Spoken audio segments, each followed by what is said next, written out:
been 6 weeks since Israel blockaded Gaza, and this is all Rehab Achras has left for her family of 13 to eat. She and many others live in this camp of plastic sheets in Khan Yunis. The bombs haven't killed them, but hunger will, she says. If Israel doesn't open the checkpoints it has sealed off since the start of March. We have survived the war and we've survived the airstrikes as we wake up and go to sleep. But we can't survive hunger, neither us or our children. Open the crossings and let the children eat, and we eat. The sick people and the patients need food. In Nuseirat, an outdoor emergency kitchen is on its last legs. Emergency meal distributions like this are ending.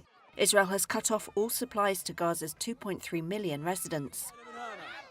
Food stockpiled during a ceasefire at the start of the year has all but run out. Aid agencies, who supply the emergency meals, say they will have to stop them within days, unless they can bring in more food. Nirma Fadjallah says she treks through the war zone every day, leaving at 6 a.m. in the hope of a plate of rice for her children. The World Food Programme used to provide bread to 25 bakeries across the Gaza Strip. All are now shut, and it says it will soon have to halt food parcel distribution. Juliet Toomer of the UN's UNRWA agency. All basic supplies are running out. The markets are also running out of basics. There was a black market in Gaza. Now it's a very, very black market. And what I mean by that is that the prices of commodities have exponentially increased over the past 1 month plus. Babies, children are going to bed hungry every day without these basic supplies. Gaza inches closer towards very, very deep hunger. Every Gazan can now quote the fantastical prices for the little food left. A 55-pound sack of flour that used to sell for $6 now costs 10 times as much. A quarter gallon of cooking oil, if you can find it, costs $10 instead of $1.50. Medical charity Médecins Sans Frontières says it is encountering children and pregnant women with severe malnutrition. Lactating mothers are too hungry to be able to breastfeed. Israel denies that Gaza is facing a hunger crisis. The military accuses Hamas militants of exploiting aid and says it must keep supplies out to prevent the fighters from getting it. Hamas denies this. Back in Khan Yunis, Achras says she believes Israeli Prime Minister Benjamin Netanyahu means to kill them. We are being humiliated. He wants to kill us slowly and we'll die slowly.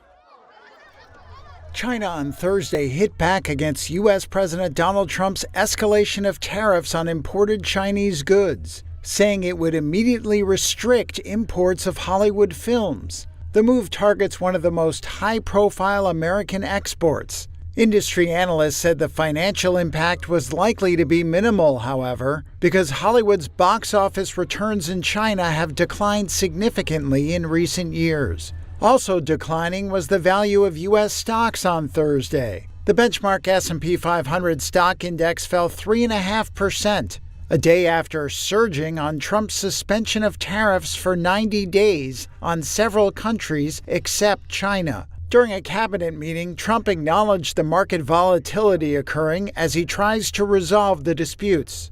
Again, there'll be a transition cost and transition problems, but in the end, it's going to be a beautiful thing. Trump also reiterated his desire to reach an agreement with the world's second-largest economy. What happens with China? We would love to be able to work a deal.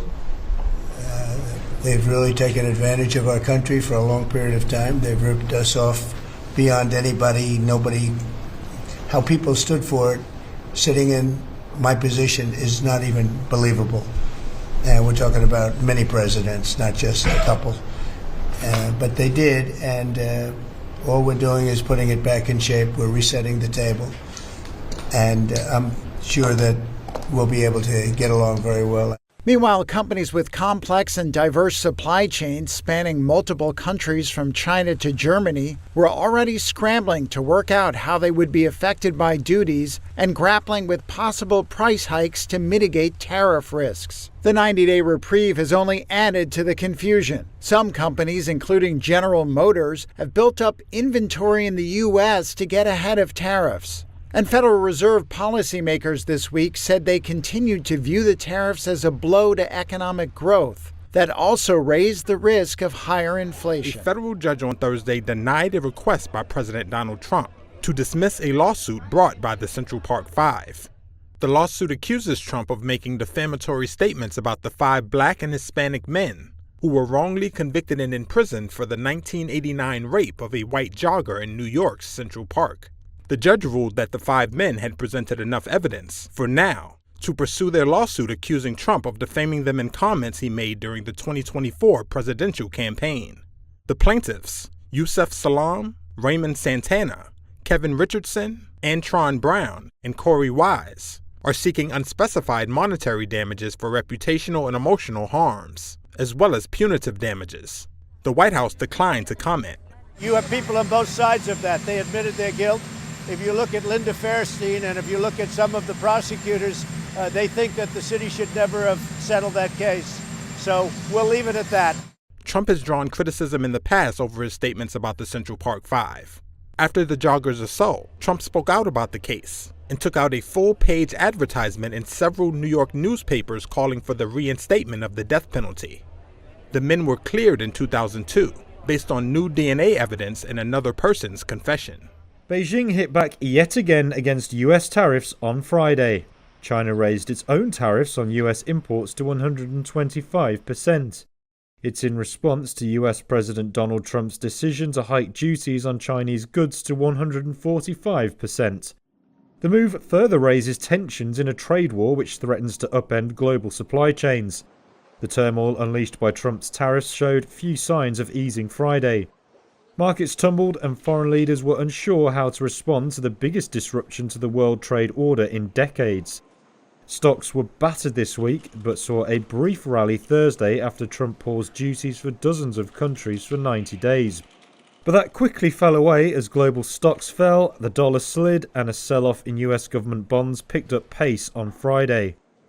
Gold is a safe haven for investors in times of crisis, and the metal scaled a record high. US Treasury Secretary Scott Bessent tried to calm worried markets on Thursday. He told a cabinet meeting more than 75 countries wanted to start trade negotiations. We're doing very well. Trump himself expressed hope of a deal with China. But the uncertainty extended some of the most volatile trading in years. Asian indices mostly followed Wall Street lower on Friday. China's latest tariff hike also sent stocks down in Europe. The Stoxx 600 fell more than 1% on the day and was set for another drop this week, one of its most volatile on record.